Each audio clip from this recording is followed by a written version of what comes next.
The PPP loan program has been one of the more difficult ones as a practitioner to give advice on, mostly because the rules keep changing. I was reading an article, and one of the practitioners said it best. He hates the PPP program mostly because it causes him to be wrong over and over. You think you have the lay of the land, and then the landscape changes because the rules change, and that's made it very difficult.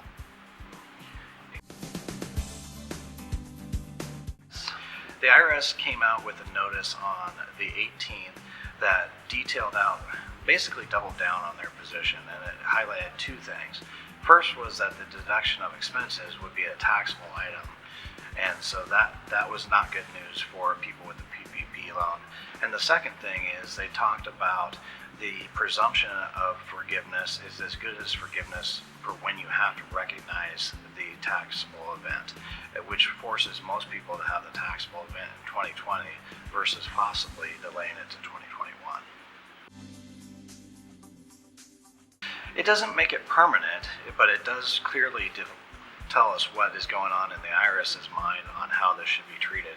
There's still very good possibility of legislative action that could help out and make some of this landscape shift once more. So what we should do now is there's basically three options in front of us. We have the option to go ahead and file and to not deduct the expenses, basically adopt the IRS's current position. The second is a wait and see approach, is wait for further legislative actions and see if there's a shift that is more taxpayer friendly. The third option is a more aggressive option, is to go ahead and to adopt what is deemed the intent of the act, which is that it would be non-taxable, which is a very aggressive position.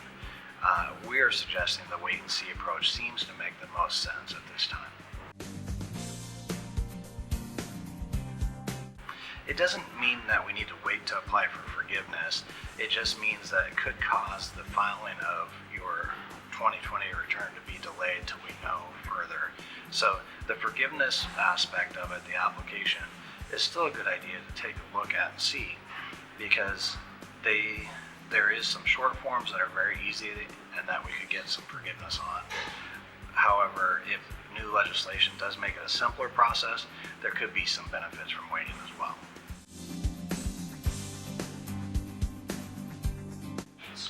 If you have any questions on this, we have a full team of folks that have been staying up to date on the PPP loan program and would be happy for you to contact us and check in with us with your questions.